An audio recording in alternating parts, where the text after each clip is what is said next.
It's another edition of Time About the Movies, and today we're taking a look at the films of December 19th, 1997. My initial plan was to do 6 movies, but for the first time, I think in the times I've done this, I've had not one, but 2 movies that I could not find any clips for. I couldn't find anything for Will It Snow for Christmas, even though there was a Wikipedia page for it, but there's no footage online for me to use, so I can't talk about that one. Honestly, it doesn't matter, because I haven't seen that one, nor have I seen Guy, which I can't even find anything on that film either, so originally going to be 6 movies, but it's going to be 4 movies today, and that's probably for the best, because we still have a packed show, considering the films that we're going to be talking about here. And what better way to start off than with the biggest grossing film that weekend, and that is, of course, this film by James Cameron about the Titanic and how it sank in 1912. You got these nobodies, Leonardo DiCaprio, Kate Winslet. It's got this big budget behind it. It was the most successful film ever made at the time. Clearly, it didn't leave much of a lasting impact afterwards, but let's go ahead and talk about Titanic.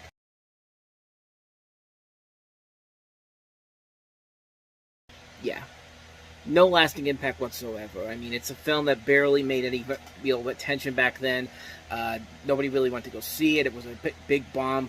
It made over the budget was $200 million. I mean, nobody really went to, okay, I'm going to stop this right now, because you know what because really, do I need to say anything more about this movie? It's friggin' Titanic, man.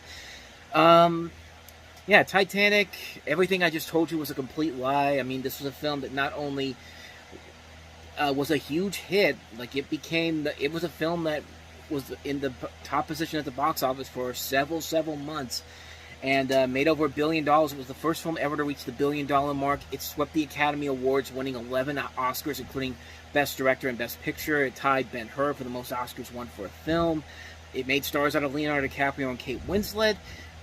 It had a huge budget behind it, and that's probably the only real interesting thing I could say about the production of this, because this thing started shooting all the way back in 1995. It took them almost 3 years to get this movie into theaters. And this movie was supposed to be released in the summer of 1997. In fact, you see posters online where it has the original summer 1997 date on there, because it was supposed to come out on July 2nd, 1997.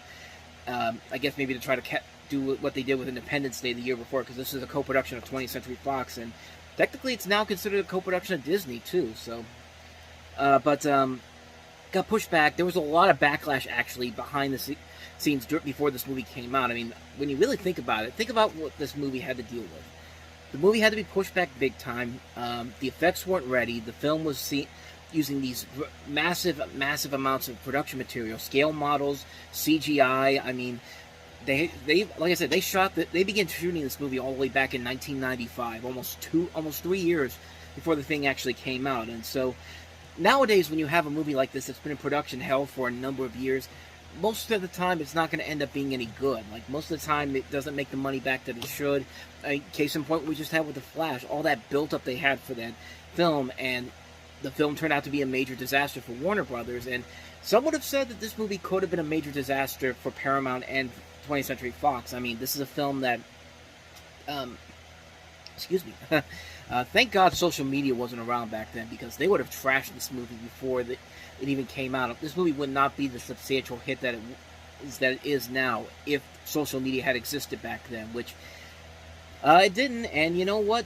Even at the beginning, when it started making its money, it did not do gangbuster business at first. It made, I think, $28 million on its opening weekend. But for a film that had a $200 million budget, that's not the best way to start off the film. But start off your grossing when you're trying to make this money back. But as time went on, Titanic slowly but surely began to increase its popularity. I mean, it stayed, like I said, it stayed as the #1 movie at the box office for about 4 months. I mean, it didn't really lose its mark until April of 1998, when Lost in Space came out. I think that's what it was. Let me just double checking here just to make sure. Yeah, April 1998, when Lost in Space came out. And you know, the film benefited first off by having the Christmas holiday come up after that. I mean, it made almost half of, it made an additional half more than what the first weekend was. It gained 23% of an audience against the following week, and then only had like small drop-offs, like a 6% drop-off, a 13% drop-off, a 15% drop-off. Its biggest drop-off really did not happen until, let me see if I can find it here.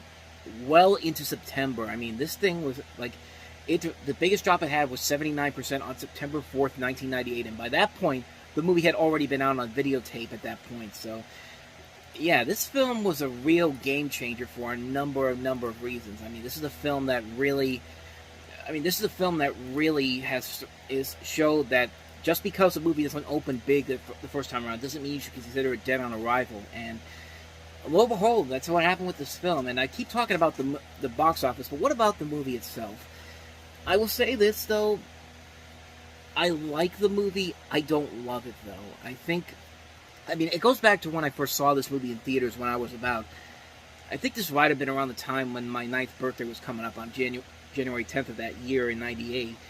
And we went to go see the movie, and I was really bored by the first half of it, honestly. I was really watching this movie, and I'm thinking to myself, when is this damn ship gonna get hit by the iceberg already? Because I want to see the fun stuff here. And, as a kid, I'm just like, yeah, I'm not really interested in this relationship between Leonardo DiCaprio and Kate Winslet. I mean, I don't think that I'm a 9-year-old kid. I want to see action. I want to see. It's like I watch Ninja Turtles as I watch Ninja Turtles for a living. I want to see the action here. Damn it! And sure enough, when I saw the ship get hit, and the rest of the movie is the ship slowly but surely going into the ocean with people falling off and dying and all that, I was just like, okay. Now you won me back. You won me back over. And that's really the best thing I remembered about that movie, seeing it for the first time when I was 9 years old. I've, of course, seen this movie a lot since then. It's been on TV numerous times. I mean, I have it on video. I have it on DVD. I have it on Blu-ray. I will say this, though. I didn't like the relationship between the romantic storyline between Winslet and DiCaprio when I was a kid. As an adult, I have slowly but surely coming back around to it. I do think it is very well done, and it works because you have Leonardo DiCaprio and Kate Winslet working off of each other really well here. Like I said, these were two actors who, this movie really branched them out into superstardom at this point. I mean, this was a film that really launched their careers big time, and they were really good in the movie. They both had a great chemistry together. You really did buy into their storyline, their relationship, and it was a very entertaining film. It was a very entertaining relationship, I should say, and great cast overall here. I mean, Billy Zane is so cartoonishly over the top in this film, but at the same time, you can't help but love him for it. I mean, the guy puts his all into this, even though he's acting off of his over the top. Like, he's still one of the fun things about the movie overall. Like the overall storyline before we hit the iceberg still is not the strongest. I think the main thing that's holding it together is the relationship between Winslet and DiCaprio. Like, you believe their relationship, and you want it to succeed. But we know that now from history that does not happen. And of course, I thought for the shipwreck, I thought maybe these effects were going to be dated by the time I watched it again. But no, every time I watch it, I still feel like I'm that kid again, watching it in theaters for the first time. Just like, wow, this is impressive stuff. Like, the CGI in this movie holds up really well here, and the tension that builds as the ship is slowly but surely going down. You're seeing people trying to get off on the rescue boats, and some of them don't make it. Some of them fall to their deaths. They slide down the thing as it's sliding down. The ship coming apart is still very tense. I mean, everybody falling off the ship one by one as the ship is slowly but surely going down. I mean, it still affects you. It still is a very effective element of the film, and that's really why I keep going back to it. I mean, I really want to. I like seeing that part again. It's a film that really does hold up after all these years, and it's just something that really makes this movie stand out as memorable to me. Like, this one, like, the film overall is a very good film. It's not a completely perfect film. It's not a great film story-wise, but overall, the film itself, all around, it's a very entertaining movie. I think it works in the first half for just Kate Winslet and Leonardo DiCaprio's story alone.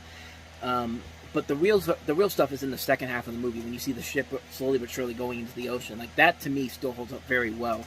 And if I had to choose between this and the one that they did back in the 50s, now I can't remember the name of it, A Night to Remember, which came out in the 1950s, 1958 to be precise.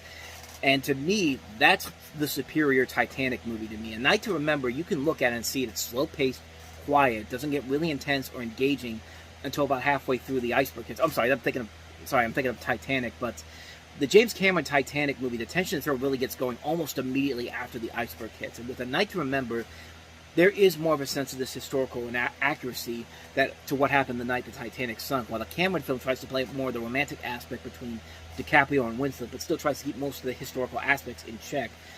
despite definitely the two major differences are the effects for obvious reasons. You know, A Night to Remember came out in 1958, and it pales in the ship going down pales in comparison to the effects in in the original Titanic, but in the Titanic movie, I should say. But there were still some pretty solid effects to make it look like the ship is tipping everywhere with no CG whatsoever. I mean, for 1958, these are some really impressive effects. I mean, the camera movie has the benefit of going for a mix of practical and CG to make the sinking more epic, but if you're wondering why the ship breaks into two, is in the original Night to Remember, it wasn't revealed until well after that movie came out that the ship broke into two and it was sinking. So it's really interesting that no one ever talks about that movie. But Titanic is a good movie. I personally myself don't think it's the classic that everybody makes it out to be. I think the romantic aspect is kind of the weakest part about it, despite Winslet and DiCaprio working off each other. The film doesn't really get going for me until the iceberg hits the ship and the tension and thrill factor comes into play as the ship slowly but surely sinks into the abyss. And I think A Night to Remember is the far superior film. It's a shorter movie. The characters, I think, are much better. The story works much smoother. The effects still hold up very well here. I think it deserves a lot more attention. I guarantee people will find more to like about that movie than they would with James Cameron's movie. Not to say that Titanic is bad, but if I had to be asked, I would rather take A Night to Remember than Titanic. At least that's my personal take on it. So, but regardless, Titanic is a classic. It's a good film, but I think it gets better once the iceberg hits, and that's where the tension really begins. So I went a little bit long on that one, but it's Titanic. You can't blame me for that. So anyway, let's go ahead and move on to the next movie. The movie that dared to go up against Titanic. Actually, they probably thought they would beat Titanic with all the negative buzz that was coming out before it. Pierce Brosnan in the second James Bond movie, Tomorrow Never Dies.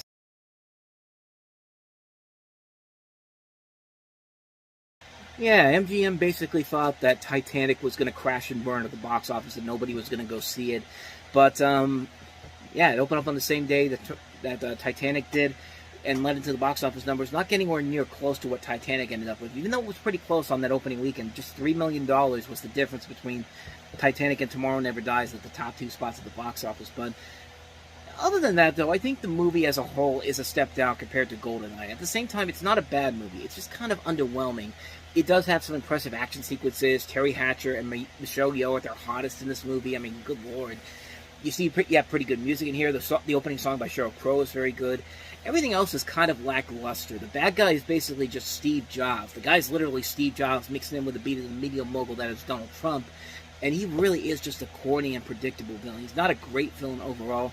Although I will say he has one of the most badass death scenes in the movie, where James Bond is because the whole thing about him is that he's a media mogul. Like, he's a power-hungry media mogul he's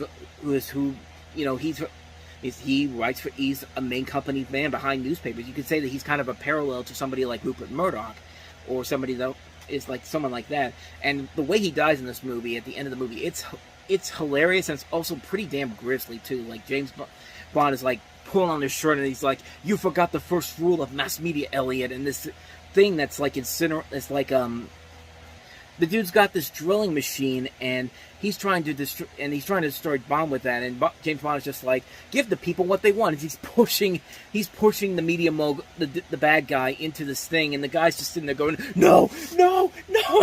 And like you could move too. Like, James Bond gets quickly off screen, and the guy just dies after that. Like, it's so over the top, it's so intense, and it's so violent. But goddamn, man, that's probably one of my favorite aspects about the movie, is the way the villain dies in that film. And like it's interesting too, because the main villain dies before the other villains do. Like, it's very, very interesting. And this is a big step in the right direction for this director, who also did the infamous Stop on My Mom Will Shoot. I mean, talk about a 5-year difference between directing one of the worst comedies ever made to directing a James Bond movie. So hey, as Kevin Garnett used to say, anything is possible. So, but even the plot for the bad guy to take over the world is really weak. It suffers from really having a bad story, and it's just so lazy in the story department. Tomorrow Never Dies is a movie that just feels rushed in the story and in the villain department, but still gets by somewhat by its action scenes, that death scene at the end, and the 3 main lead characters. It's not a bad movie per se, but it isn't a great one either. I'd say watch it at your own risk. It's probably good for a one-time watch, but other than that, yeah, I wouldn't go back and watch it over and over again. So, Anyway, that is Tomorrow Never Dies, so let's go ahead and move on to the next movie, and that is Mouse Hunt.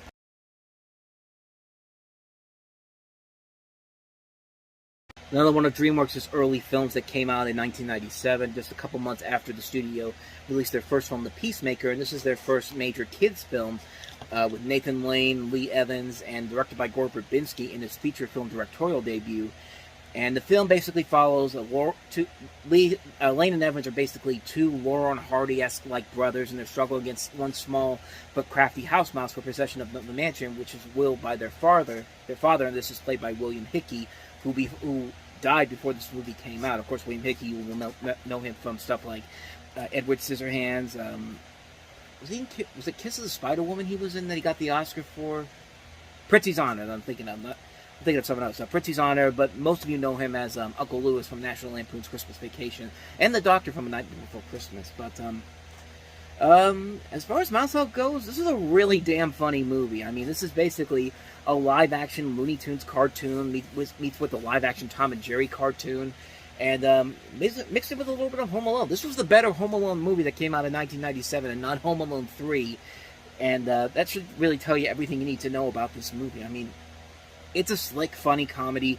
They know they're not taking themselves way too seriously, and you do feel for the mouse in this movie. Like there's a part of the movie that you see a little bit in the trailer there, where the mouse has this nice little home within the walls of his house, and he's going to sleep, everything's okay, and then all of a sudden this giant nail gun is like threatening to take his life, and he's running for his life. And it's just like, that's a pretty intense scene, and you feel bad for this mouse at times in this movie. But actually, but the movie overall, you feel bad for pretty much everybody at some point in this film. Like, it's a really funny movie. It's a little bit too dark at times, but sometimes you need to take full advantage to go completely dark on something. Like, this is a fun movie, man. I just love this movie so much. I love the jokes in here. I thought it was very funny. I thought it was very creative. I thought the effects overall did a pretty good job. I mean, for $38 million, this doesn't look too bad, especially nowadays. I mean, I don't think you can do half the stuff now without having a bigger budget than that. I mean, maybe 3 times that budget at least. But it just depends on how you use it, probably too. So, but yeah, the movie is very funny. It shows what Gore Verbinski can do as a director. Written by Adam Rifkin, who's written a lot of good stuff. Christopher Walken has a role in here as well.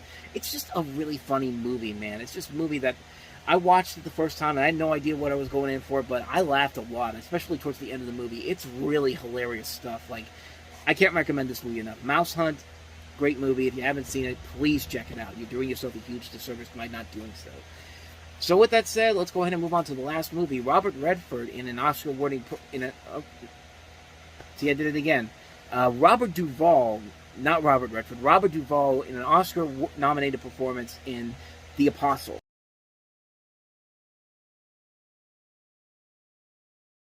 So not only does Robert Duvall star in this movie, he also writes and directs it, and he plays a preacher from Texas who's got a happy life with a beautiful wife, played by Farrah Fawcett, but suddenly his world crumbles as his wife is having an affair with this young minister. Sonny gets enraged and hits Horace with a softball bat, putting him into a coma. He leaves town, takes on a new name as Apostle E.F., and goes to Louisiana. Then he starts to work as a mechanic for a local radio station owner, and he lets him preach on the radio and starts to preach everywhere, on the radio, on the streets, and with his new friend, Reverend Brackwell, he starts a campaign to renovate an old church. And it seems kind of preachy. It seems like the church equivalent to something like Tender Mercies, which he won the Oscar for. He was nominated for an Oscar for Best Actor in this movie as well. But it is a very entertaining film, and it works because Duvall is giving it his all in the film. And I think there's a great cast to support the material here. Farrah Fawcett, Miranda Richardson, Walton Goggins, June Carter, Billy Bob Thornton. I mean, there's a great cast involved in this film, and it's a very entertaining film. It's a very compelling story that you get invested in, and you do wonder how it's going to pan out when it's all said and done. And I think they did a very good job on it, honestly. I think it's a really solid film. It shows what Robert Duvall can do as a director and a writer as well. I think he has a lot of good potential there, and I don't know if he did anything else after this. Actually, he did a couple other movies that I'm not too familiar with. Assassination Tango and Wild Horses. But like I said, I don't know too much about those films, so I don't know if they're any good or not, but this one actually is. I definitely recommend it, The Apostle. So on that note, we wrap up another edition of Time About the Movies, and next week will be the last weekend for 1997.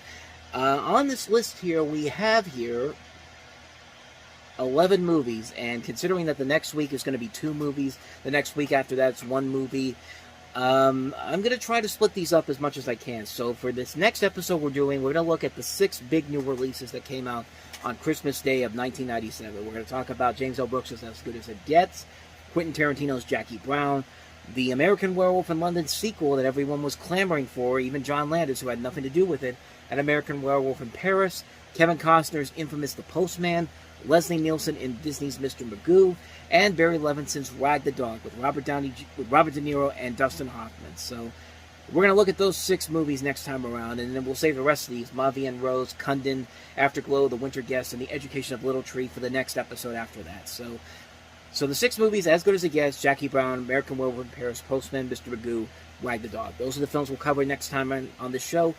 And with that said, thank you very much for watching. And if you want to see more videos like this, please hit the playlist on the next page.